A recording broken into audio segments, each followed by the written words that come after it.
இன்று நாம் தவக்காலத்தின் 3ஆம் வெள்ளியில் இருக்கிறோம். இன்று 7 அருட்சாதனங்களில் ஒன்றான ஒப்புரவு அருட்சாதனத்தை குறித்து நாம் பார்ப்போம். நோயில் பூசுதலும் ஒப்புரவு அருட்சாதனம் மறுவாழ்வு அளிக்கும் அருட்சாதனங்களாக கருதப்படுகிறது.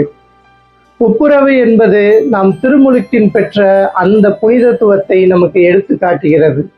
நாம் ஒவ்வொரு முறையும் ஒப்புரவு அருட்சாதனம் செய்யும் போது நம் பாவங்கள் மன்னிக்கப்பட்டு நாம் திருமுழுக்கில் பெற்ற அதே புனிதத்துவத்தை நாம் அங்கு பெறுகிறோம்.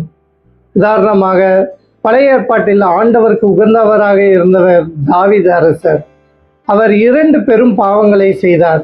ஒன்று, பாத்சிபாவுடன் உடல் உறவு கொண்டால் அந்த உடல் உறவினால் பாத்சிபாவின் கணவரான உரியாவை போரில் வைத்து கொன்றார். அந்த 2 பாவங்களை செய்த பின்னும் அவர் அருமையான மன்னிப்பு பாடலை எழுதினார். அதுதான் திருப்பாடல் 51. கடவுளின் மன்னிப்பை அவர் பெற்றார்.